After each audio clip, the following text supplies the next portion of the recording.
Alright guys, so if you saw my previous video where I was showing you the fuse box location on this John Deere 310G, we had a problem where it wasn't starting. Now, this machine had an electric fuel pump put in there. At first we thought it was the fuel pump, but if you're having this kind of problem and you have an electric fuel pump in there, let me just go over a couple things with you, alright? So, here's the fuel pump here. Let me pull out a little bit so you can see the we'll come in from the side, all right? So we are at the passenger side. So we'll come in, and this is where we have the fuel pump installed right here. Now your flow comes from this way.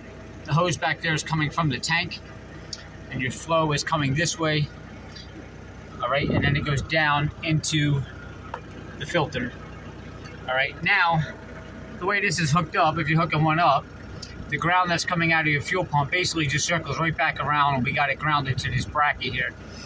And the red wire coming out of there, we ran down, and I just have it spliced in there right now just to see if this new fuel pump was going to fix the problem.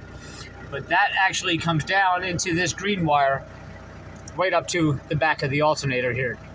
Now, the fuel pump was not coming on, so originally we thought the fuel pump was bad, and we probably should have went to the fuse box first, but we just put this one on and turn the key. Now you should hear this clicking, and it should sound like this.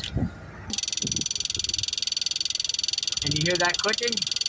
You should hear that if your key is turned. So I put that new fuel pump on, and I still didn't get the clicking out of it. So I came up here to the fuse box, and right above your steering wheel, there's a panel here which is held on by two Phillips heads. Take them two Phillips heads out, and here's your fuse box. Now, the very first fuse right here, it was a 7.5 amp.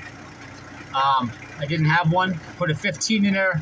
As soon as I replaced that fuse, the fuel pump started working again. Now, I don't know if this is going to help everybody out. Some people aren't going to have the electric fuel pump option in there. You're having a hard time starting the backhoe. You're not getting any sound out of your fuel pump. Check the fuse first. Don't immediately jump to the fuel pump. All right, guys, if this helped, please hit subscribe below, give me a like, and I'll see you next time.